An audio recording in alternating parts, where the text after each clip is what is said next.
Olá, prezados cardiologistas, boa noite.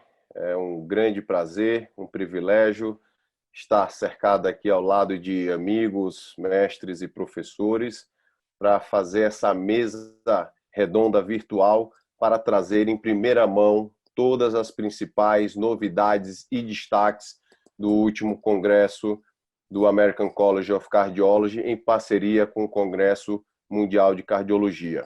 Como é do conhecimento de todos, diante da pandemia do coronavírus, o congresso, inicialmente, ele foi cancelado, mas o ACC conseguiu trazer de maneira virtual todas as apresentações dos principais estudos clínicos que eram muito aguardados. E para isso, e para trazer essas repercussões desses estudos, e principalmente situando no cenário da cardiologia nacional, estarão comigo neste momento agora a Mariana, que juntamente comigo, vai moderar essa sessão, que é editora do portal da SBC e também coordenadora do Serviço de Cardiologia do Hospital da Bahia. Um pouco longe está o nosso amigo Renato Lopes, que é professor de medicina da Duke University, professor livre-docente de cardiologia pela Escola Paulista de Medicina e também diretor e fundador do BCRI, do Brazilian Clinical Research Institute, em São Paulo. Temos também o professor Fernando Bacal, que é diretor científico atual da Sociedade Brasileira de Cardiologia e coordenador do Serviço de Transplante Cardíaco do Instituto do Coração e também do Hospital Israelita Albert Einstein. E, por fim, mas não menos importante, o professor Pedro Lemos, que é coordenador do Centro de Medicina Intervencionista do Hospital Israelita Albert Einstein e também professor livre-docente da Faculdade de Medicina da USP. E, com isso, gostaria de passar as palavras agora para a Mari, para iniciar a discussão. Olá, boa noite. Marcelo, é um prazer estar aqui com vocês, com os ilustres professores, estando bem ao lado de vocês, mesmo que virtualmente, respeitando aí as recomendações da Organização Mundial de Saúde, com um metro aí de distanciamento. E vamos hoje realmente iniciar uma atividade super importante que vai trazer aí todas as novidades que foram discutidas no Congresso do American College agora 2020. Vamos conversar, então, primeiro com o Dr. Bacal. Doutor Bacal, eu queria que você discutisse com a gente os resultados do estudo Victoria. Esse estudo que foi tão comentado, tão debatido, talvez porque tente trazer uma luz nesse cenário tão sombrio de pacientes com insuficiência cardíaca, com fração de ejeção reduzida e com descompensação recente. Esse subgrupo que frequentemente ou quase totalmente são excluídos, né, dos principais estudos que testaram novas drogas no tratamento da insuficiência cardíaca. O que é que você pode nos dizer aí sobre o Victoria? Olá, Mari. Olá, Bacelar. Meus queridos amigos também, Pedro, Renato. Prazer participar dessa sessão. Bom, eu começar discutindo o estudo Victoria Trial, que teve como PI o Paul Armstrong e publicado no New England. Ele parte do pressuposto do teste do medicamento, que é o vericiguat, que ele atua aumentando a atividade da guanilciclase solúvel, uma enzima, que por sua vez aumenta o GMP cíclico intracelular, que tem propriedades muito boas, teoricamente, para o sistema cardiovascular. Diminuição de fibrose, diminuição do remodelamento, vasodilatação arterial, inclusive na circulação pulmonar. Então, tem um racional bastante interessante para ser utilizado num contexto de um paciente com insuficiência cardíaca. Então, esse estudo, ele randomizou um número grande de pacientes, 5.050 pacientes, 2.500 para cada braço. O braço stand of care do tratamento, com placebo, e o braço com a droga, na dose de 10 miligramas por dia em dose única. E é interessante que, quando a gente analisa os dados desse estudo, primeiro em relação à população, idade média 67 anos, fração de ejeção 29%, como você comentou muito bem, os pacientes poderiam ser incluídos internados e também ambulatoriais, e no paciente com disfunção sistólica, insuficiência cardíaca com fração de ejeção reduzida. Era, teoricamente, um perfil mais grave de doença, mas excluindo os pacientes extremamente graves, os pacientes que estavam na fila de transplante, os pacientes que precisaram inotrópico, tinha que ter um período sem drogas endovenosas, inclusive para serem randomizados. E tem um detalhe da análise, é que quando você olha os dados do Victoria, 60% dos pacientes tomavam a tripla medicação. Que esse é um ponto que a gente vai precisar refinar melhor o entendimento que 60% teoricamente estavam tomando o esquema da tripla medicação, 40% não estavam otimizados. E a gente não sabe ao certo quantos tomavam essas medicações mais novas no tratamento da insuficiência cardíaca. Bom, vamos discutir isso depois. Os resultados do Victoria. Quando se analisou o endpoint composto que era óbito cardiovascular e a primeira hospitalização, ele atingiu com uma significância estatística, com P de 0,019, mas o óbito cardiovascular foi não significante e teve, acima de tudo, as custas da primeira hospitalização que teve um desfecho. Então, foi uma droga que tem um racional interessante nos mecanismos fisiopatológicos, protetores para o sistema cardiovascular, numa área que até então não tinha sido muito explorada no tratamento, mas que não atingiu desfecho em óbito, teve o endpoint composto, mas, acima de tudo, com redução de hospitalizações. Foi uma droga muito bem tolerada, os efeitos adversos não foram, comparativamente ao placebo, não tiveram impacto, foi uma droga segura e eficaz em relação a um desfecho de hospitalização. É importante, claro, a hospitalização no contexto da insuficiência cardíaca, mas a gente sempre espera uma droga de mortalidade, até porque nós temos agora estudos que apareceram nos congressos passados que impactaram na mortalidade na disfunção sistólica, né? Então, esse é um resumo rápido do racional. E um detalhe que eu não comentei, os pacientes eram graves, mas tinham que ter pressão sistólica pelo menos acima de 100 milímetros de mercúrio para serem alocados na randomização. Então, não era para choque cardiogênico, eram para pacientes com disfunção, mas que tinham ainda uma cabeça de pressão sistólica acima de 100. Perfeito, Bacal. E Renato, você que participou aí de perto também desse estudo, gostaria de fazer alguns comentários adicionais? Não, acho que foi isso. Acho que o Bacal resumiu de maneira muito sucinta e bem completa, ao mesmo tempo, de uma nova classe que, como ele mencionou, faz todo sentido fisiopatológico, e eu acho que agora mostra-se um benefício, um desfecho importante, que é a hospitalização por insuficiência cardíaca. Nós participamos, né, na Duke University, foi parte do centro coordenador desse estudo, junto com o Paul Armstrong, no Canadá, e o que foi interessante, que na verdade, um pouco decepcionante, foi que o efeito de tratamento, apesar de ter sido um trial positivo, foi em torno de 10% só, né? Então, a gente estava esperando algo talvez mais impactante, até por esses pacientes serem graves, não os mais graves, como o Bacal bem mencionou, mas os pacientes graves. E eu, no meu ponto de vista, eu acho que é um resultado positivo, eu acho que acrescenta no arsenal terapêutico para o tratamento de pacientes com insuficiência cardíaca, e agora o grande desafio na prática clínica vai ser tentar identificar em quais pacientes essa droga vai fazer o maior benefício, como a gente vai manejar essa droga em conjunto com a outra terapia tripla ou até a terapia quádrupla, né, com a dapaglifosina, por exemplo, que muito poucos pacientes usaram no estudo. E eu acho que esses são os detalhes mais importantes.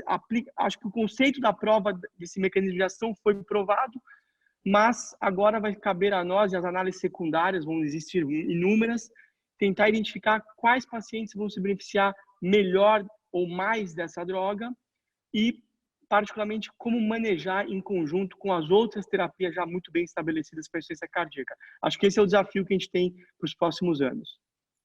Perfeito. E já aproveitando o gancho aí com você, Renato, mudando um pouco aí de cenário, seguindo para também uma população até recentemente que não tinha muita informação em pesquisa clínica, que é no tratamento de pacientes com trombose associada ao câncer, né? Que recentemente a gente vem tendo aí tinha praticamente disponível apenas a dalteparina, as aparinas de baixo peso molecular, como primeira opção para o tratamento da trombose associada ao câncer, mas que felizmente aí nos últimos anos a gente teve estudos importantes, o SELECT-D com a rivaroxabana, o ROCK-USAI Cancer com a edoxabana, e agora foi apresentado, né, o Caravaggio, que foi um estudo também muito importante numa população semelhante que testou a eficácia e segurança da apixabana comparado ao esquema padrão da dalteparina. Quais são os seus comentários em relação a esse estudo? Então, o Caravaggio é um estudo que estava sendo muito esperado pela comunidade, né, de medicina vascular, hematologistas, cardiologistas, intensivistas, quer dizer, realmente todo mundo estava esperando, foi liderado pelo professor Giancarlo Agnelli, meu grande amigo lá da Itália, e foi um estudo iniciado pelo investigador, mas com o patrocínio da aliança da Bristol e da Pfizer. E esse estudo, na verdade, foi, como você bem disse, foi pacientes que tinham tromboembolismo venoso, mas associado ao câncer. Por quê? Essa é uma população que foi pouco representada nos estudos como de maneira geral de tromboembolismo venoso.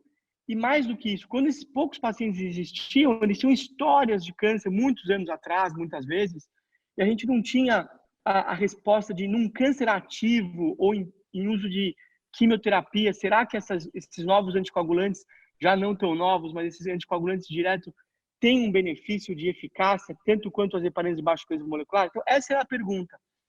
E a gente já tinha 2 estudos anteriores mostrando que tanto a rivaroxabana quanto a idoxabana podem sim ser usados nesses pacientes com câncer e tromboembolismo venoso, porém com aumento de risco de sangramento gastrointestinal. Então, nos pacientes que têm câncer gastrointestinais, tanto a rivaroxabana como a idoxabana aumentaram esse sangramento. Então, a grande pergunta do Caravaggio era: será que a apixabana agora, quando comparado com a dalteparina, num estudo que é maior do que os outros dois, porque esse estudo incluiu 1.170 pacientes, será que a apixabana, na mesma dose usada para tromboembolismo venoso, 10 miligramas 2 vezes por dia nos primeiros 7 dias e depois passa por a dose padrão de 5 miligramas 2 vezes por dia, será que nesses pacientes com câncer ativo a apixabana vai ser tão boa quanto a dalteparina?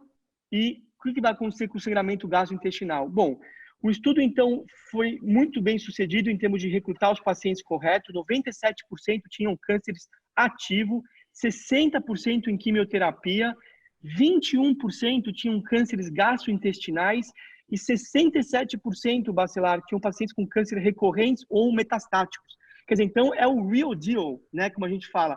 Esses pacientes realmente tinham cânceres e eram muito bem representados. E, fundamentalmente, a apixabana foi não inferior à dalteparina, com uma tendência até a ser superior, com PI de 0,08, 37% redução de tromboembolismo venoso, e foi tão segura quanto a dalteparina, e de uma maneira única, nesse trial, não houve aumento de sangramento gastrointestinal, como houve tanto com a rivaroxabana e a idoxabana. Então, eu acho que foi um trial extremamente positivo, no sentido que atingiu a sua meta primária de não inferioridade, e fundamentalmente para nós na prática, que não poderíamos usar, ou somos sugeridos a não usar novos anticoagulantes para cânceres gastrointestinais, eu acho que a apixabana agora acha um nicho para essa população, porque não houve aumento de sangramento desse tipo de localização gastrointestinal. Perfeito. Alguém gostaria de fazer algum comentário adicional em relação ao Caravaggio?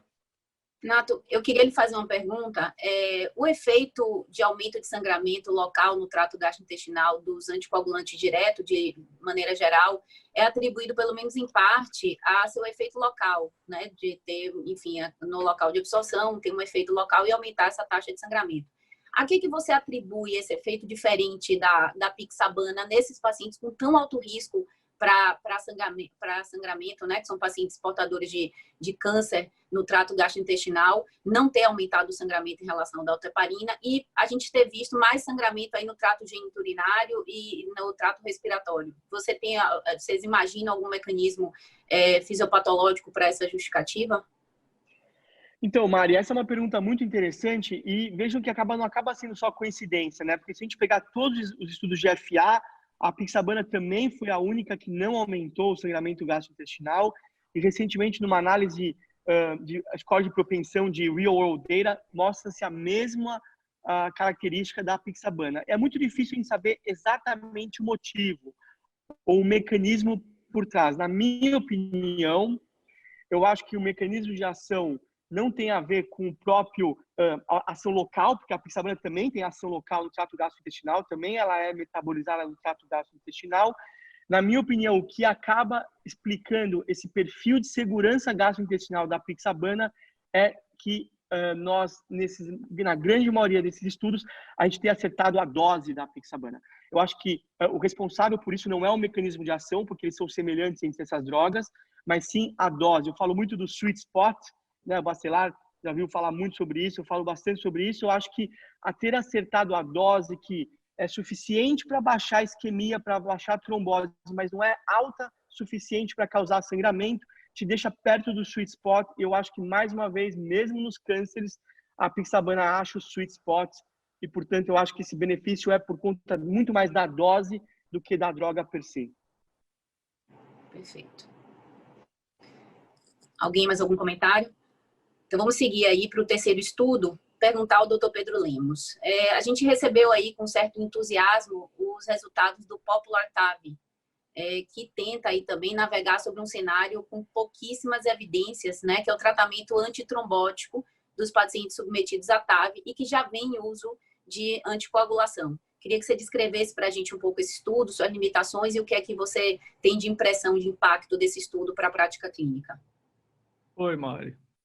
É um prazer grande estar aqui, viu? Bacal, Bacelar, Renato. Eu queria agradecer o Bacelar, a Mari e o Bacal não podem, porque fazem parte disso, organizaram, mas eu queria agradecer a SBC pela essa oportunidade, não é? É um jeito novo que nós estamos descobrindo de nos comunicarmos e é espetacular. É um prazer grande estar aqui e com essas informações tão frescas, né? Acabaram de sair aqui do American College. E você disse tudo. As pessoas que vão nos assistir, estão nos assistindo, vão reconhecer no seu paciente de amanhã essa questão que você acabou de colocar. A válvula aórtica com estenose calcificada e degenerativa é uma doença, estenose aórtica, do idoso. A TAV veio para ficar. De início começa com pacientes inoperáveis, depois de alto risco, depois de risco intermediário, e hoje cada vez mais os estudos apontam para o uso desse tipo de intervenção em pacientes de mais baixo risco, mas sempre são pacientes mais idosos. E nessa faixa etária, como é que você faz gerenciamento da terapia antitrombótica da válvula? É sempre uma questão, né? Esse estudo, o Popular TAV, e especificamente, eu vou explicar daqui a pouquinho, a coorte B, veio tentar responder isso daí. Esse é um estudo interessante, é uma joint venture patrocinada pelo governo, pela organização pública da Holanda.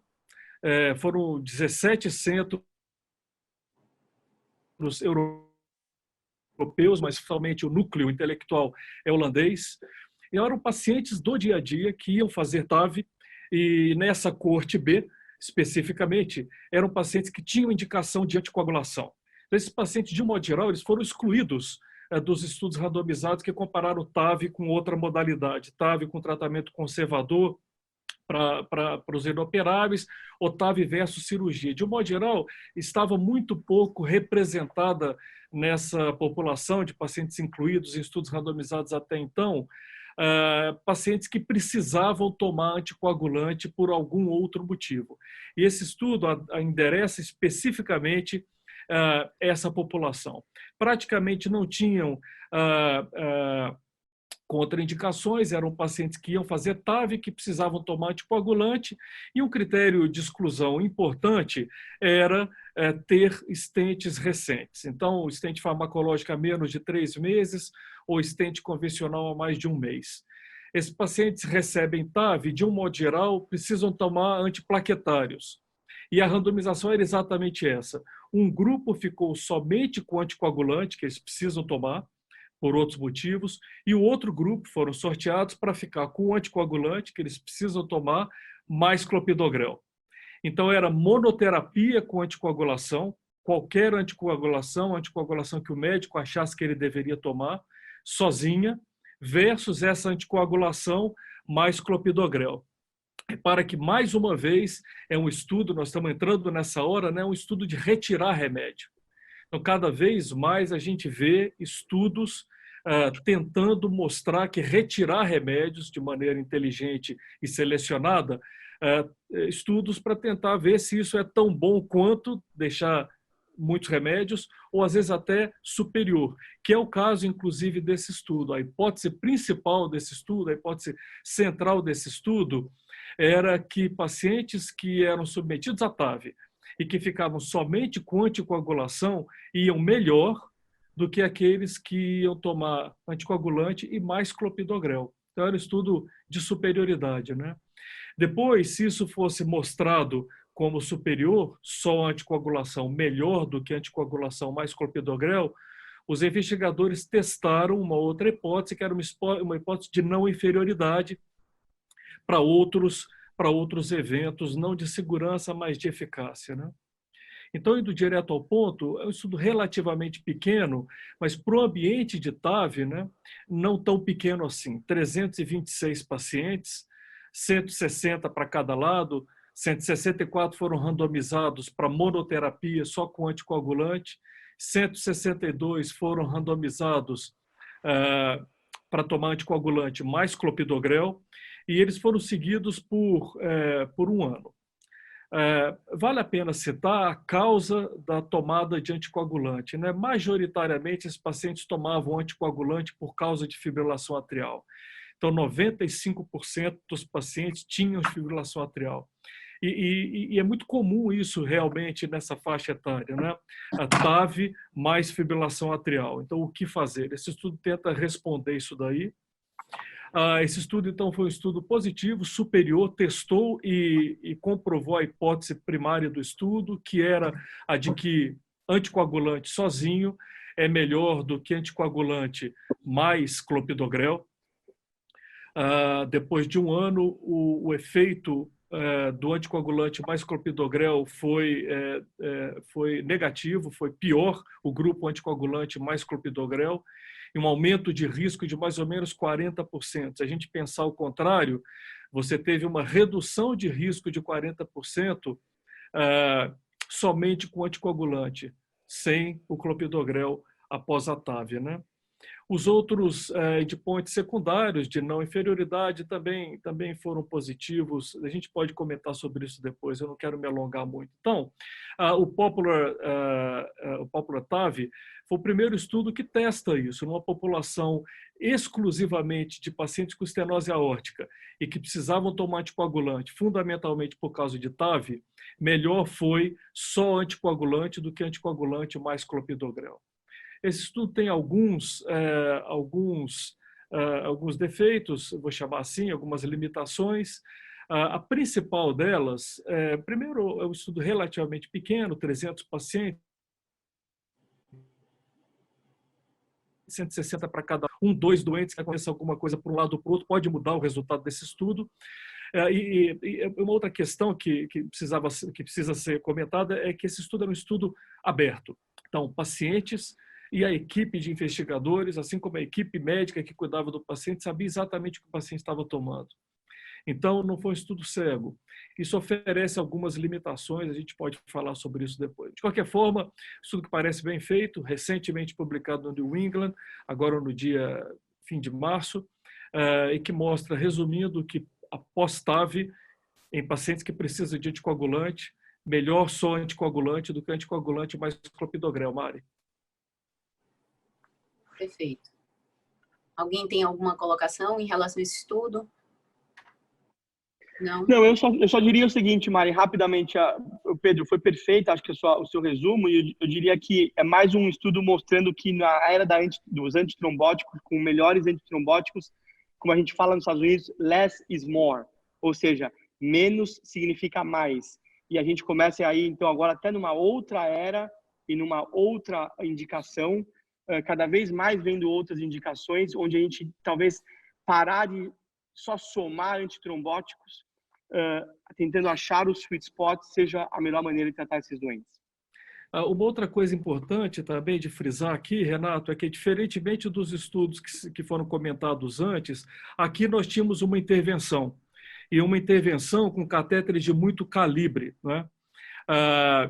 Então, nós precisamos cuidar de dois tipos de sangramento: o sangramento peri-procedimento e o sangramento a posteriori. Boa parte dos sangramentos que aconteceram nesse estudo foram sangramentos precoces associados ao risco vascular relacionado à intervenção. Então, é possível que o gerenciamento do perfil antitrombótico do paciente peri-procedimento deva ser diferenciado do efeito profilático, vamos dizer assim, da terapia medicamentosa. Aqui foi tudo junto. Então, talvez a gente entre numa outra fase em que nós temos que pensar melhor a maneira como nós vamos gerenciar esses pacientes idosos e de alto risco, peri-procedimento, e depois que eles vão para casa. Eu acho que tem duas questões bem... Sem dúvida. É só uma dúvida em relação a esse estudo, Pedro. Não teve abordagem coronariana, né? Foi só na válvula isoladamente, não é? Foi, Bacal. Esses era critério pacientes... de exclusão, né? Era um critério de exclusão, não podia fazer angioplastia perto, e, na verdade, os pacientes que tinham feito angioplastia recentemente também foram excluídos. Eu acrescentaria o fato de que 75% desses pacientes receberam, na verdade, antivitamina K, né? Os anticoagulantes diretos só foram usados numa minoria da minoria. E uma outra coisa que me incomoda um pouco, até por isso que você citou aí, Pedro, em relação a ter juntado os sangramentos peri-procedimento dos não peri-procedimentos, é que eles não falam como foi o manejo da anticoagulação peri-intervenção. Então, a gente não tem dados do INR desse paciente, se foi suspenso a anticoagulação durante, quando foi reintroduzido, ou se eles fizeram em vigência D. Então, eu acho que essa informação aí também vai precisar ser acrescentada para ajudar a gente na interpretação do resultado. Mari, desde que eu soube da nossa mesa redonda, mandei uns e-mails para os amigos lá da Holanda e consegui uma ou outra informação, mas o que é sabido, né, sobre esse estudo é que a anticoagulação era majoritariamente feita com inibidores da vitamina K, e que suspender ou não ficava a critério do operador. Mas boa parte dos pacientes foram para TAV anticoagulados.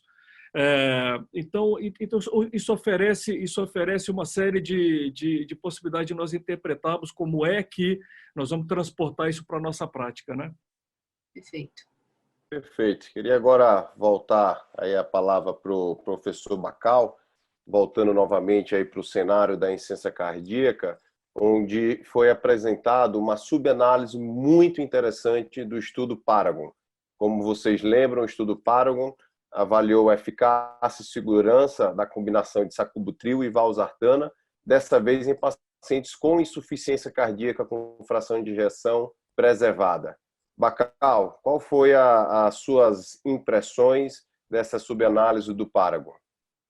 Bom, Bacelar, fazendo só relembrando, né, foi um estudo amplamente aguardado, porque ele vinha estudar justamente o cenário da insuficiência cardíaca com função sistólica preservada, que é uma doença bastante heterogênea e que nós não temos nenhum impacto de redução de mortalidade até hoje. Então, quando o estudo Paragon foi apresentado, e foi um estudo negativo para atingir desfecho de mortalidade, comparou-se sacubitril, valsartana, a dose aumentada até a dose máxima 202 vezes, comparado a valsartana, 162 vezes, o estudo foi negativo para a mortalidade. Mas, e novamente, é uma doença heterogênea, uma doença que tem muitas comorbidades envolvidas, realmente, a comunidade que trata a insuficiência cardíaca continua bastante ansiosa por um estudo de redução de mortalidade. E essa subanálise, ela foi bastante interessante também, ela foi uma análise dos 4.800 pacientes, nesses braços tratamento ou não, e foi uma análise de biomarcador. A evolução do NT-proBNP, lembrando que o BNP não é dosável nos pacientes que recebem sacubitril valsartan, então passa a ser o NT-proBNP, o biomarcador, que foi colhido pré-16 semanas e 48 semanas do segmento dos pacientes. E a correlação da redução ou não do NT-proBNP do braço sacubitril valsartan versus valsartan e os desfechos de hospitalização. E aí, o que os resultados do Cunningham, publicado já no Jack Heart Failure, é que os pacientes tinham fração de ejeção acima de 45%, que era o critério de função sistólica preservada, e houve uma redução em 16 semanas, em 48 semanas, mais pronunciada no grupo que recebeu sacubitril/valsartan do que o BRA, e houve uma correlação. Nesses dois períodos, houve estatisticamente significante redução de NT, e isso repercutiu na redução de hospitalização também. Quer dizer, houve queda do biomarcador e os pacientes internaram menos no braço sacubitril/valsartan. E um detalhe interessante que chamou a atenção também é que teve um impacto muito favorável nos pacientes com fibrilação atrial. E a mensagem é que a ideia é que o paciente comece a receber a medicação, de preferência na admissão hospitalar ou imediatamente próxima da admissão, que o benefício era mais impactante na redução de hospitalizações. Claro que apesar de não ter atingido um desfecho de mortalidade, que é o que nós queremos dentro do cenário da insuficiência cardíaca, mas internação, reinternação, lembrando a todos que é um desfecho importante, é um desfecho que impacta demais no custo da doença. No cenário do tratamento da insuficiência cardíaca, quase 2/3 são por hospitalizações e rehospitalizações.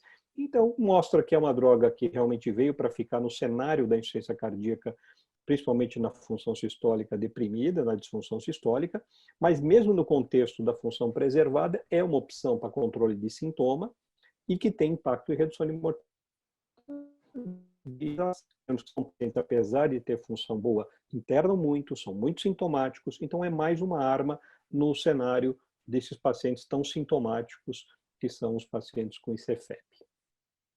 E um comentário que eu achei, acho que é importante a gente lembrar nessa população, como você comentou, que é muito heterogênea, lembrar que na publicação original do Paragon, mesmo fazendo toda a ressalva para análise de subgrupos, mas pelo menos servem como geradores de hipótese, parece que o sacubitril/valsartan ele se comportou melhor naqueles pacientes que eles chamam de mid-range, ali com a fração de injeção entre 45% e 50%, e também em mulheres, pacientes do sexo feminino, parece que houve um aumento na magnitude aí da redução do desfecho composto do estudo. Acho que esse mid-range foi uma nova classificação, justamente você tem a disfunção sistólica, você tem a função absolutamente normal, e naquele meio termo, entre 45 e 50, quanto mais perto, era mais perto da disfunção sistólica, os benefícios foram mais proeminentes, realmente no mid-range, para buscar quase na questão mortalidade. Mas essa subanálise, acho que focou realmente no biomarcador e no desfecho de hospitalização. Perfeito.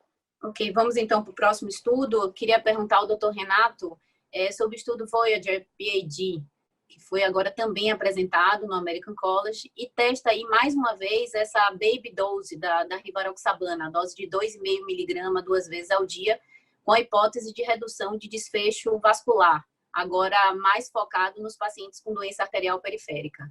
Renato, eu queria que você comentasse e dissesse para a gente a sua impressão. Então, Mário, o Voyage PAD, foi apresentado pelo meu grande amigo Mark Bonaca, que era do grupo time, agora está no Colorado, publicado no New England. Estudo muito importante, estava sendo muito esperado, principalmente porque a doença arterial periférica, eu costumo dizer, ela é uma doença órfã. A gente basicamente não tem nada que realmente funcione para esses pacientes. O estudo COMPASS, de 2 anos atrás, como todo mundo lembra, foi um estudo muito positivo, testando esse novo conceito de inibição de via dupla. O que significa isso?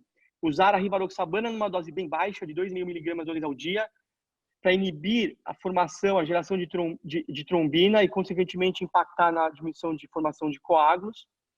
E, ao mesmo tempo, usar com doses baixas de aspirina, que é um antiagregante plaquetário que vai inibir também a formação do trombo.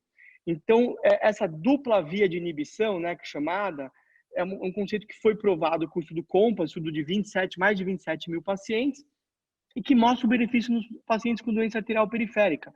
Então, depois de muito tempo, sem basicamente quase nada, a gente só tem um antiagregante plaquetário, o clopidogrel ou a aspirina, que são análises, na verdade, o clopidogrel é uma análise de subgrupo do estudo CAPRI, mostrando um benefício. A gente agora tinha e tem, para pacientes com doença arterial periférica, uma opção muito importante, com redução de amputação, redução de AVC, redução realmente de desfechos importantes com essa nova combinação de inibição de via dupla, né? Aspirina mais rivaroxabana dose baixa.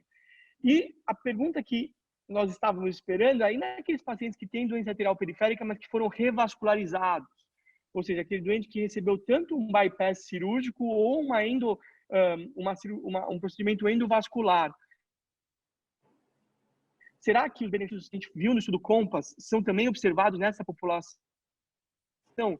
E essa questão que a gente não tinha nada de dados, né? Basicamente, um estudo randomizado em cirurgia, sem procedimento endovascular, de pelo menos 10 anos atrás, e mostrando que adicionar o clopidogrel não teve benefício. Então, na verdade, a gente aumenta o sangramento. E na prática, as pessoas fazem usar aspirina mais clopidogrel por alguns meses. Isso é o que os cirurgiões vasculares acabam usando, mas, de novo, a evidência por trás dessa conduta ela é muito, muito fraca. Então, o estudo VOID vem mostrar isso. É um estudo que pega pacientes acima de 50 anos, com doença arterial periférica definida, com sintomas através de imagem e TB baixo, mas que sofreram revascularização por isquemia, ou seja, tanto um procedimento endovascular como uma cirurgia de bypass. E os pacientes foram muito bem tratados, né? 80% estavam recebendo estatina, 2/3 estavam usando inibidor de ECA, então um grupo realmente que foi realmente bem tratado, 1/3 recebeu cirurgia e 2/3 recebeu procedimentos endovasculares. E a ideia era ver uma média de 5 dias pós-procedimento. Então a ideia era ver se realmente funcionava essa droga, essa combinação realmente de baixa dose de rivaroxabana mais a aspirina. E o que a gente acaba vendo é uma redução de 15% no desfecho primário, que incluiu morte, infarto, AVC e também isquemia dos membros inferiores. Isso foi muito importante, porque esse desfecho composto, esses 15% de redução, foi fundamentalmente guiado pelo desfecho de isquemia de membros inferiores, o que é válido, porque é uma preocupação nessa população. E o benefício começou muito cedo, Mário. O benefício já é visto em 3 meses de tratamento, e conforme o tempo passa, o NNT fica cada vez menor, chegando a 39 de NNT em 3 anos. Então, isso tudo que realmente mostra, e quando a gente vê a direção dos componentes do desfecho primário, as direções são quase todas, na verdade, na direção correta, com inclusive diminuição de tromboembolismo venoso, que na verdade foi um dado, atingiu significância estatística nominal, porque não atingiu a parte hierárquica, mas de maneira geral atingiu a significância nominal. Então, uma consistência muito grande de subgrupos, sem diferença de sangramento grave, como sangramento intracraniano ou fatal, e mais lógico, um aumento de 42% do sangramento maior, de acordo com o ISTH, porque não tem um free lunch, né? A gente põe mais antitrombóticos, os pacientes acabam sangrando mais, não tem muito jeito como fugir disso. Então, o resumo desse estudo é que foi uma consciência muito grande na parte de eventos isquêmicos e trombóticos. A gente ficou muito feliz com esses resultados, porque é uma confirmação do estudo COMPASS, particularmente na população de PAD, de doença arterial periférica, e particularmente naquela população mais grave, que é a população realmente que acaba sofrendo um procedimento de revascularização. De modo que, quando a gente faz um trade-off, né, entre os sangramentos que pode eventualmente causar e o benefício, essa combinação acaba prevenindo 6 vezes mais eventos isquêmicos do que os sangramentos que eventualmente pode ser causado. E um dado muito interessante, Mari, que foi apresentado como um outro lay breaker pelo Will Hyatt, foi que 50% dos pacientes tomavam clopidogrel. E esses pacientes que tomavam clopidogrel podiam ser mantidos até 6 meses com clopidogrel. E isso é uma análise prática, porque muitos cirurgiões vasculares mantêm o clopidogrel por 3 meses, por 4 meses, por 5 meses, 6 meses. E então foi uma análise muito interessante, onde eles fizeram uma landmark análise de 30 dias, 3 meses, 6 meses, com e sem clopidogrel, e basicamente a mensagem é muito interessante e muito importante, que os pacientes que recebiam clopidogrel a mais, ou seja, terapia tripla, o clopidogrel mais a aspirina mais a rivaroxabana dose baixa, esses doentes só sangraram a mais, o clopidogrel não conferiu nenhum grau adicional de proteção isquêmica ou trombótica para esses pacientes. Então, eu acho que esse estudo mostra não só um benefício confirmado da inibição dupla na via de antitrombóticos, geração de trombina e antiagregante plaquetário, mas que dá uma luz muito forte que o clopidogrel, de novo, a terapia tripla nesses pacientes não é necessária de maneira rotineira por muito tempo e, fundamentalmente, mais um estudo mostrando que less is more, ou seja, menos doses, menos drogas, da combinação correta que atua em vias sinérgicas, leva ao melhor desfecho clínico e ao menor risco de sangramento, chegando mais próximo do sweet spot. Então, um estudo muito importante, na minha opinião, que revoluciona, no meu ponto de vista, uma doença, o tratamento de uma doença órfã, que é a doença arterial periférica. Excelente. Pedro, queria voltar com você, ainda nesse cenário das cardiopatias estruturais, mas saindo um pouquinho da estenose aórtica e focando agora naqueles pacientes portadores de fibrilação atrial que têm um alto risco para eventos tromboembólicos, mas que também muitas vezes apresentam um risco hemorrágico que muitas vezes é proibitivo para a prescrição de anticoagulação. E com essa finalidade, né, nos últimos anos tem sido crescente a utilização dos dispositivos de oclusão do apêndice atrial esquerdo. Nesse sentido, foi apresentado um registro muito importante aí norte-americano, demonstrando aí a eficácia, a segurança desse procedimento, e eu queria, aqui muito curioso, para ouvir suas impressões e seus comentários a respeito desse estudo observacional. Tá certo, Bacelar. De fato, nós vamos voltar a falar sobre intervenção, mas dentro desse contexto de prevenção de eventos tromboembólicos, né? A boa parte dos pacientes com fibrilação atrial dita não valvular, a boa parte desses pacientes tem os eventos embólicos por causa de trombos que são formados no apêndice atrial esquerdo, né? É ali onde se forma a maior parte dos trombos. Apêndice atrial esquerdo, auriculeta esquerda. Então, por que não ocluir essa região, que é a maior formadora de trombo, e quem sabe selar essa região, excluir essa região, você então levaria a menor propensão em pacientes que têm fibrilação atrial para o desprendimento de trombo e eventos tromboembólicos. Então, o raciocínio da oclusão do apêndice atrial esquerdo é exatamente esse, em pacientes com fibrilação atrial. É claro que está estabelecido que os pacientes com fibrilação atrial têm que tomar anticoagulantes, mas, como você bem disse, muitas vezes esses pacientes têm problema com anticoagulante, sangram, ou ao contrário, tomando anticoagulante, continuam embolizando. Então, o que fazer? Esse novo tratamento, oclusão do apêndice atrial esquerdo, não tão novo assim, né?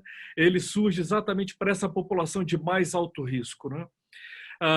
Esse tipo de técnica já é disponível aqui entre nós, tem vários dispositivos e várias possibilidades, inclusive cirurgicamente é possível fazer a oclusão da apêndice atrial esquerdo, mas aqui nós vamos falar sobre a oclusão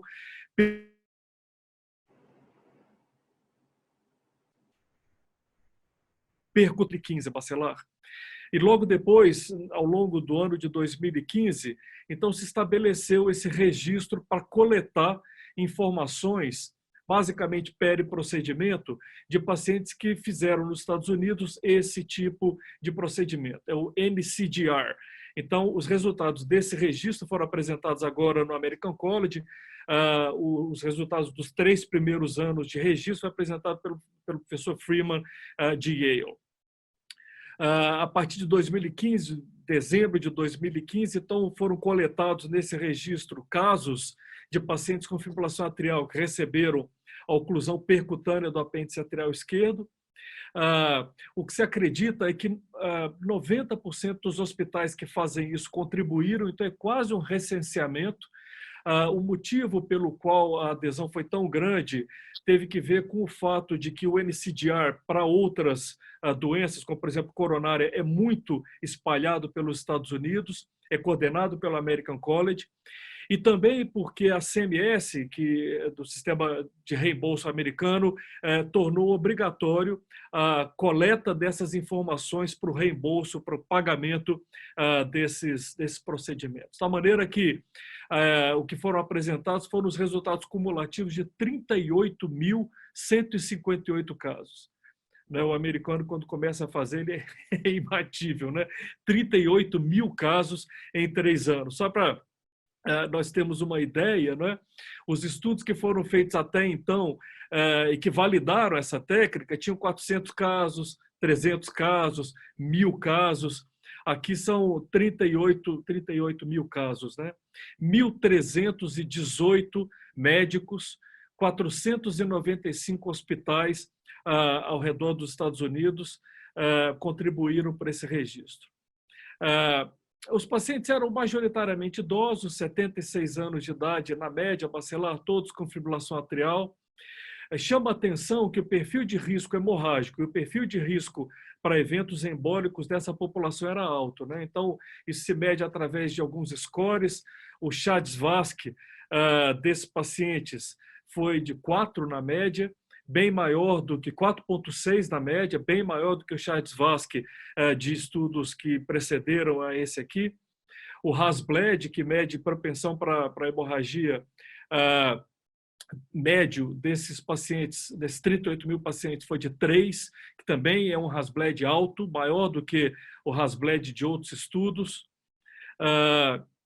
Na média, o volume dos hospitais foi um volume considerado de baixo a mediano, então boa parte na mediana, os pacientes eram tratados em hospitais que faziam em torno de 30 procedimentos por ano, e de um modo geral, os operadores faziam em torno de 12 procedimentos por ano, quer dizer, um procedimento por mês, na média. Então, esses são dados importantes, parecem ser detalhes tontos, mas não são.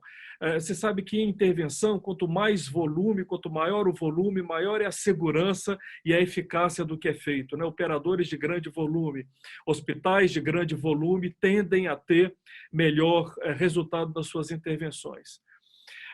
Esse estudo com a oclusão do apêndice atrial esquerdo, então com 38 mil pacientes, conseguiu sucesso na maior parte dos casos. 98,3% dos pacientes em que a oclusão da apêndice atrial esquerda foi tentada finalmente. Alguns casos foram abortados, muitos porque na hora do procedimento você detectava trombo dentro do apêndice atrial esquerdo, isso precisava abortar, mas aqueles em que o procedimento seguiu adiante, 98,3% foram levados a cabo com sucesso, considerado sucesso do procedimento, e com uma taxa de complicações intra-hospitalares muito baixa, bacelar 2,2, 2,16 para ser bem preciso, na média 2,16 pacientes por cento dos pacientes tiveram algum tipo de complicação dentro do hospital. Então isso é muito baixo, a taxa de sucesso muito alto,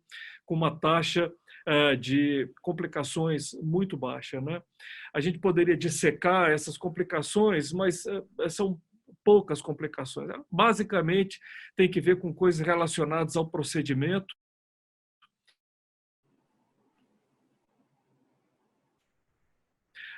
Dispositivo que é um medo, que todo mundo pergunta, escuta, mas como é que fixa aquilo dentro do apêndice atrial esquerdo? A embolização do apêndice do device foi muito pouco comum, somente 0,7% dos casos o device se deslocou e embolizou. Então, esse é um estudo, um recenseamento, como eu disse, que basicamente comprova no dia a dia, numa base populacional enorme, 38 mil casos, que quando aplicada a oclusão da apêndice atrial esquerdo na rotina do dia a dia, real life, na vida real, esse é um estudo de grande sucesso, muito sucesso do procedimento e de baixa taxa de complicação. Bacelar. Ok, vamos seguir então adiante com o próximo estudo, pedindo ao Bacal que nos faça um resumo sobre essa análise adicional do estudo DAPA-HF, que já foi apresentado e bem discutido, sobre as rehospitalizações, não só o primeiro evento de hospitalização, mas as rehospitalizações desses pacientes com insuficiência cardíaca a utilizarem aí a dapaglifosina. Alguma novidade, Bacal? Bom, Mari, esse estudo ele impactou muito no Congresso Europeu. Imaginar que uma droga que inicialmente o inibidor da SGLT2, que atua no túbulo renal trocando a bomba só de glicose, teria um impacto tão grande no desfecho de redução de mortalidade como foi visto nos pacientes com fração de ejeção menor que 40%, estudo muito grande, 4.750 pacientes randomizados, 2.000, metade para o braço dapaglifosina 10 miligramas e para placebo. O que é interessante nessa análise, então ficou claro que era uma droga que redução de mortalidade, uma droga de desfecho duro, mortalidade e hospitalização. E essa análise adicional, ele tem uns dados interessantes. Em relação à qualidade de vida, o questionário Kansas, mostrando que a droga teve também impacto importante na redução, na melhora da qualidade de vida, no desfecho de sintomas. Eles fizeram uma análise interessante, dividindo em relação aos remédios que os pacientes utilizavam, porque era em cima do standard of care do tratamento. Então, pegando o IECA, BRA, beta-bloqueador e os antagonistas mineralocorticoides, e dividiram em dois cenários. Os pacientes que tinham menos de 50% da dose-alvo de cada uma das classes, ou mais de 50% da dose-alvo, e foi visto o benefício positivo da dapaglifosina, independentemente da dose-alvo ter sido atingido ou não, tanto do beta-bloqueador, do bloqueador do sistema renina-angiotensina e do antagonista mineralocorticoide. Outro dado que continuou confirmando que os benefícios foram independentemente do paciente ser diabético ou não ser diabético, né? 42% dos pacientes do DAPA Heart Failure eram diabéticos, mas inclusive nos pacientes não diabéticos esse benefício foi visto. E na análise dos desfechos, óbito cardiovascular e insuficiência cardíaca, o interessante é na recorrência dos eventos. Então ele continuou sendo impactante na recorrência, com NNT bastante interessante. Então, NNT para óbito hospitalização na recorrência foi 19 e de hospitalização por volta de 27. Então, mostrando que é uma droga que tem impacto de desfecho duro, mortalidade e hospitalização, para o primeiro evento e para a recorrência dos eventos, melhora a qualidade de vida. Então, é uma droga que nós vamos posicionar, provavelmente, no contexto da insuficiência cardíaca, uma droga de primeira linha mesmo, como esquema quádruplo, né? As diretrizes devem ser atualizadas nesse sentido. E um detalhe interessante é que se imaginava que o efeito que se discutia, que é um efeito diurético, mas era um diurético não diurético que não tinha um rebote de ativação simpática e adrenérgica, por isso que tinha impacto de mortalidade. Eu acho que essa é uma explicação um pouco simplista para o potencial dessa droga, que deve atuar em metabolismo miocárdico, na relação ácido graxo, glicose, energia mitocondrial, e a curva abre muito precocemente. Então, é realmente um estudo muito impactante. Essa análise ainda mostra em cima dos remédios que os pacientes utilizam, independentemente de otimização ou não, diabético ou não diabético, sexo masculino e sexo feminino, independentemente disso, e inclusive nas recorrências. Então, é uma droga que não tem dúvida que veio para ficar no cenário do tratamento da insuficiência cardíaca com função sistólica comprometida. Joia. E agora, acho que estamos aqui um pouquinho adiantado na hora, então vamos pedir aqui mais alguns comentários aí um pouco mais rápidos, porque a gente ainda tem alguns estudos aqui considerados importantes. E nesse sentido, Renato, acho que você deve ter sentido muita saudade do ano passado, né? Quando você estava lá no púlpito, ao vivo, lá apresentando os belíssimos resultados do estudo Augustus, né? Que com certeza contribuiu aí para mudar a nossa prática clínica nesse cenário. Sendo que uma pergunta ainda muito relevante, né? A gente que milita muito aí nesse campo, todo mundo pergunta, e aí, precisa de aspirina, não precisa? Se for dar aspirina, por quanto tempo a gente deve manter aspirina? Então, eu queria que você comentasse aí essa subanálise focada aí no trade-off da aspirina e por quanto tempo manter a aspirina. Sem dúvida, Bacelar, e você colocou bem, né? Em um ano, como as coisas mudam, né? A gente apresentando um Daybreaker agora totalmente virtual, e uma experiência diferente, sem dúvida nenhuma. Mas eu acho que, de maneira geral, a importância ainda está lá. E o que a gente mostrou fundamentalmente foi que no estudo Augustus, só para relembrar, os pacientes que receberam a apixabana mais o clopidogrel sem a aspirina foram os pacientes que tiveram menores taxas de sangramento, menores taxas de hospitalizações, e a gente não pagou um preço isquêmico por tirar a aspirina após uma média de 6 dias, que foi fundamentalmente durante o período hospitalar.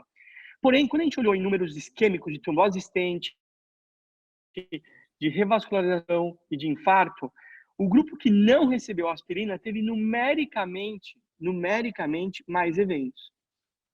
Então, a pergunta que tinha é, talvez a aspirina confira um grau de redução de eventos isquêmicos adicionais quando comparado com placebo, obviamente junto com o clopidogrel e com o anticoagulante, mas a questão é, será que isso é real e qual é o tempo de duração? Porque a gente viu em 6 meses que não vale a pena. Mas será que se a gente fizesse uma análise de landmark para tentar definir um tempo onde talvez valesse a pena?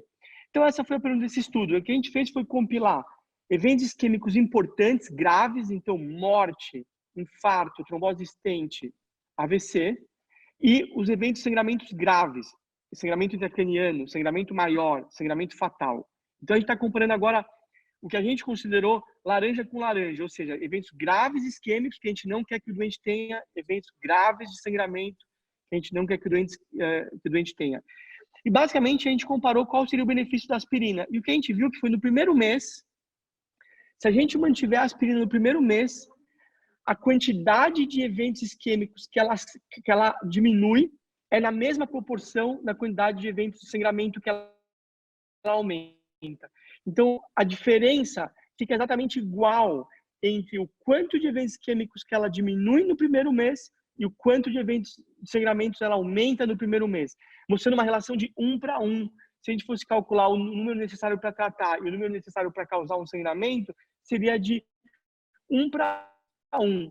Ou seja, cada um doente potencialmente salvar um evento isquêmico pode estar causando também um sangramento na mesma proporção. E depois de um mês, aí a aspirina só aumenta o sangramento e não trouxe nenhum benefício adicional em redução de eventos isquêmicos. Então, o que esse estudo dá é um refinamento que, para a parte dos pacientes, o estudo Augusto mostra que manter a aspirina junto com o clopidogrel e com a apixabana durante a fase de hospitalização é suficiente. A gente pode dar alta sem aspirina para a maior parte dos doentes. Mas se nós tivermos preocupações com eventos isquêmicos, então lesão grave, lesão complexa, paciente que teve um infarto com supra, que a gente esteja preocupado com recorrência isquêmica e o perfil de sangramento nos permita manter a aspirina por um mês, parece adequado, porque é o que a gente vai ter aí um benefício potencial de reduzir um pouquinho mais eventos isquêmicos,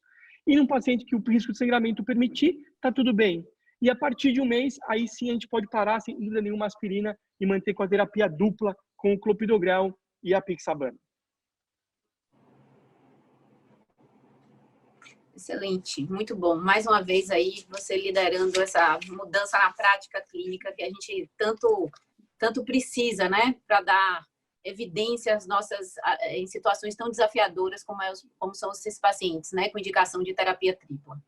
Muito bem. Eu vou perguntar agora ao Pedro o que ele achou do pequeno estudo Sprint Hypertension Off Medication, que foi apresentado agora, falando sobre denervação renal no tratamento dos pacientes hipertensos.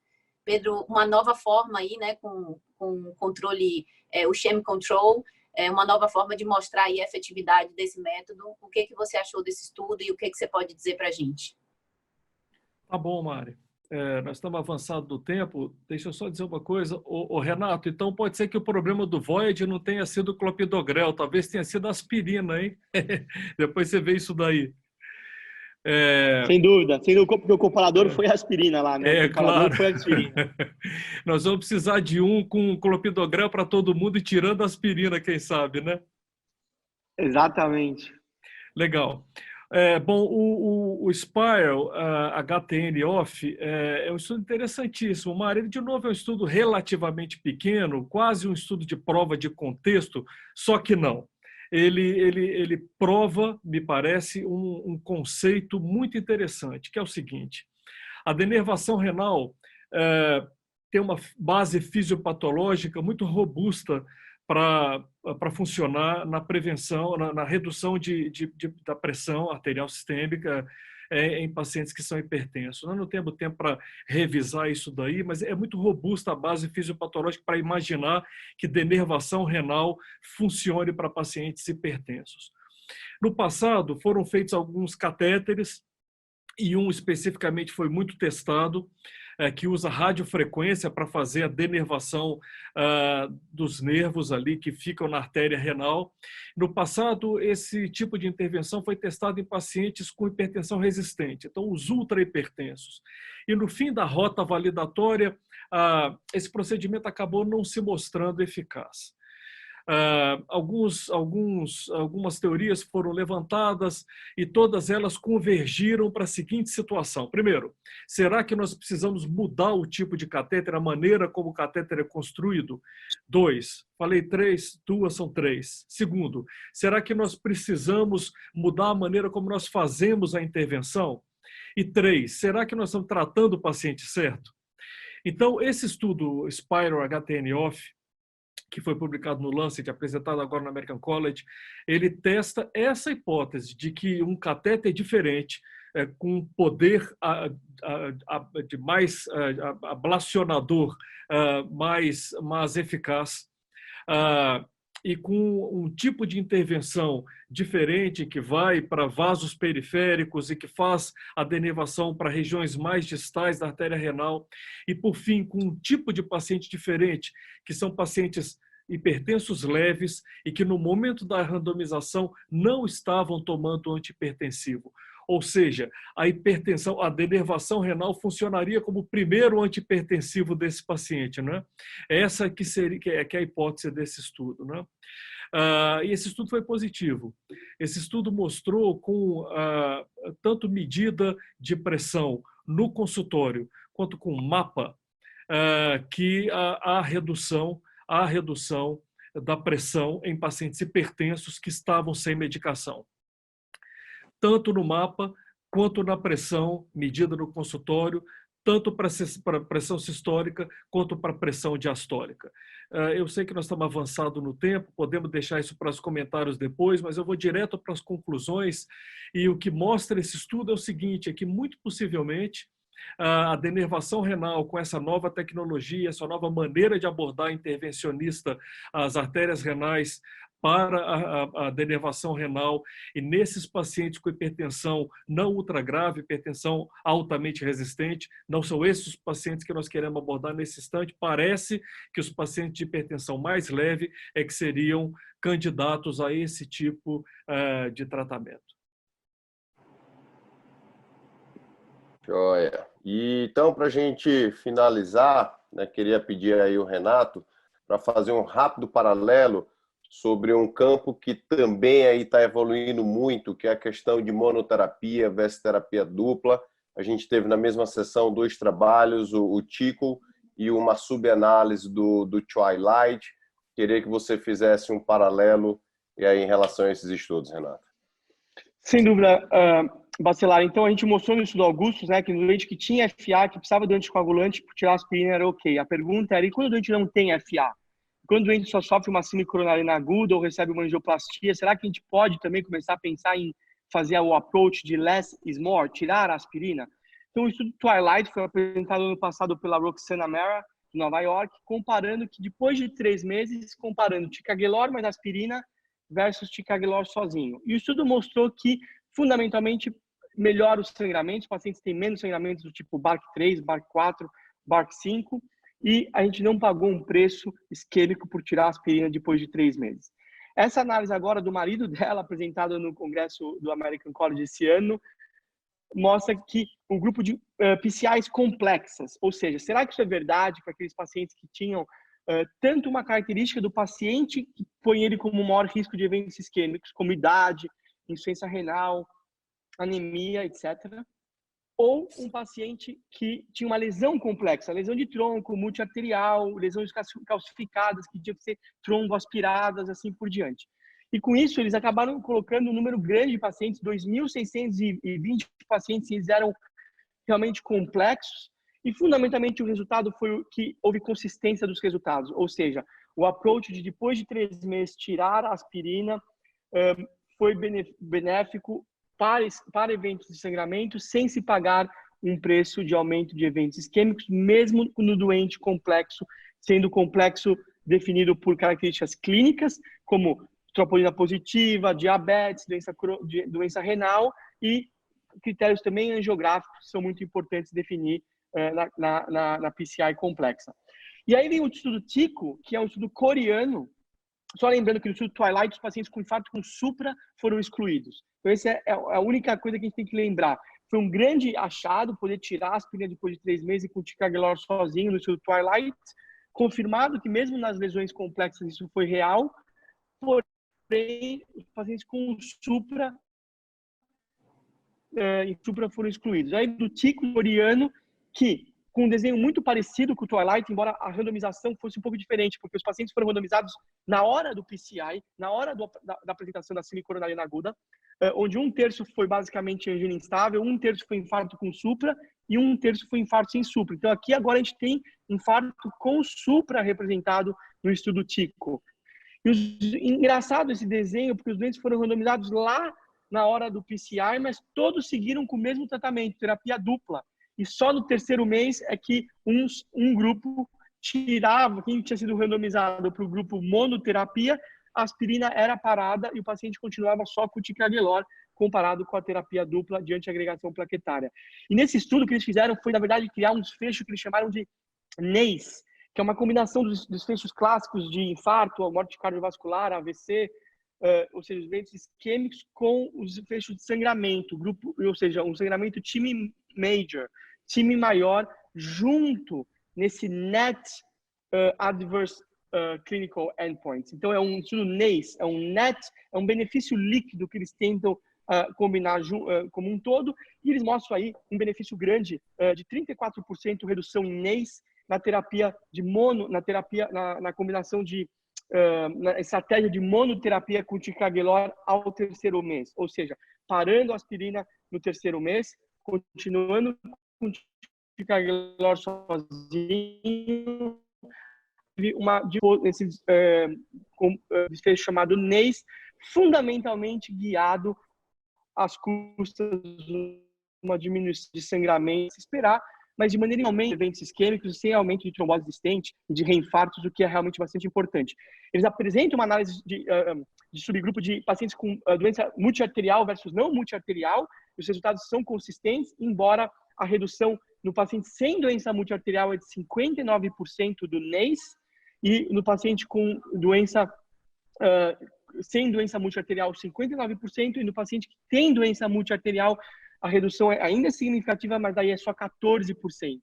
Então, veja que parece um benefício um pouco maior, de magnitude maior no doente que não tem doença multiarterial do que no doente que tem doença multiarterial. Mas, de novo, basicamente um estudo que, apesar do desenho, da randomização ter sido um pouco diferente do Twilight, mas muito parecido em termos da estratégia de, ao 3º mês, parar a aspirina e continuar somente com o ticagrelor, mostra, mais uma vez agora, numa outra coorte, um benefício, e agora incluindo pacientes com infarto com supra. Então, mais uma vez, agora, mesmo no doente sem FA, mesmo no doente que não usa anticoagulante, less parece ser mais, ou seja, menos parece ser mais no que tange fundamentalmente eventos de sangramento, sem um preço a se pagar nos eventos isquêmicos. Bacelar, eu queria pedir só um comentário do Pedro de como é que os intervencionistas receberam esses resultados desse Twilight Complex. Quer dizer, pacientes com anatomia bem complexa, de tronco, vocês ficam assim seguros com essa conclusão do estudo que a gente pode suspender a aspirina depois de 3 meses? E só complementando essa pergunta para você também, Pedro, e vocês já pensaram em fazer monoterapia de cara, sem aspirina, para complementar e fechar esse wrap-up? Mari, Bacelar, eu sinto o mundo intervencionista muito afeito a seguir as evidências. Então, o que precisar ser feito, eu tenho a impressão que vai ser incorporado, viu? não sinto ninguém resistente, não sinto. Então, eu tenho a impressão que se as evidências apontarem para uma situação de monoterapia, assim será, vai ser incorporado sim. Nós estamos nessa linha, Bacelar, você sabe que essa é uma das coisas que a gente estuda bastante e nós agora há pouco, hoje acabamos um manuscrito, a amiga e pupila do Renato acabou de escrever isso daí, a Patrícia Guimarães. É um estudo piloto, prova de conceito que nós fizemos, chamado ASSET. Nós tiramos aspirina desde o início. São só 200 pacientes, é um pilotinho, e eles ficaram em monoterapia logo depois, sem 3 meses, sem 1 mês, é monoterapia desde o começo, com o prasugrel. Esse estudo foi um estudo positivo, de resultados absolutamente monótonos, não teve nenhum evento trombótico, nenhuma trombose distente. Então, pelo menos com o prasugrel, e a tolerância foi muito grande, né? 100% dos pacientes quase, depois no fim do follow-up, estavam ainda tomando prasugrel e nenhum suspendeu. Na semana que vem, nós começamos um estudo grande, o estudo PROAD, 3.400 pacientes, chamado NEO Mindset, em que nós vamos testar monoterapia versus dupla antiagregação plaquetária. É um estudo brasileiro, são vários centros. Agora, no meio dessa crise do corona, talvez a gente demore um pouco a começar a fazer a inclusão que a gente gostaria, mas é um estudo de steering internacional. Roxana Mera está dentro, Dominique Jolino, Marco Valdemili, Pascal Franks, acho que não estou esquecendo nenhum, Fernando Bacal. Então, no steering, nós logo vamos estar com esse estudo para pacientes agudos, porteira aberta, infarto com supra, infarto sem supra, monoterapia versus dupla antiagregação plaquetária, um estudo de não inferioridade, né? 3.400 pacientes. Então, nossa expectativa é que daqui a alguns meses, vários meses, uns 30 meses mais ou menos, a gente tem o resultado disso daí. Vamos ver como vai ser. Pedro, eu acho muito importante esse teu estudo pelo seguinte, porque eu acho que, de novo, a gente nos amedrontou tanto as tromboses existentes de 20 anos atrás e a falta de antitrombóticos melhores, que a gente tende a carregar aquela memória para os dias atuais, onde os stents são completamente diferentes, as técnicas são completamente diferentes e os antitrombóticos são completamente diferentes.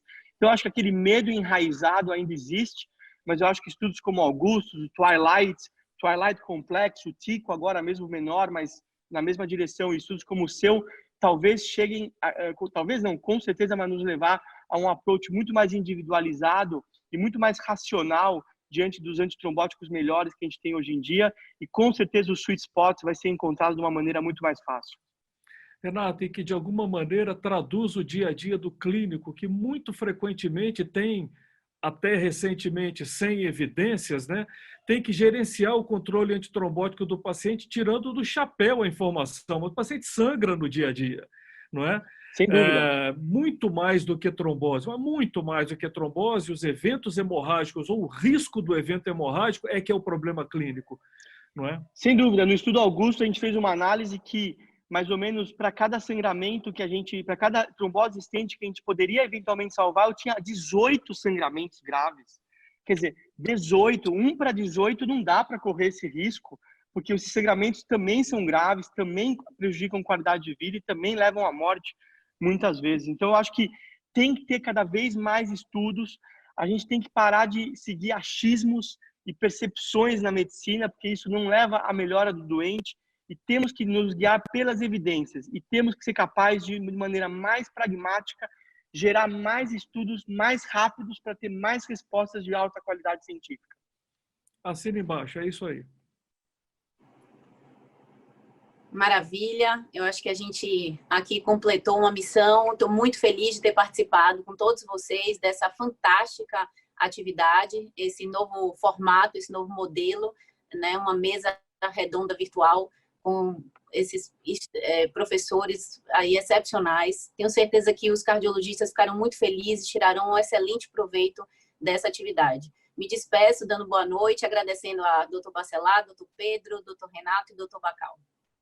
Boa noite. Obrigado, Mário. Oportunidade. Um prazer, Obrigado, pessoal. Mário. Até logo. É um prazer Obrigado, estar nesse time aqui de gigantes. Um abraço. Até a próxima.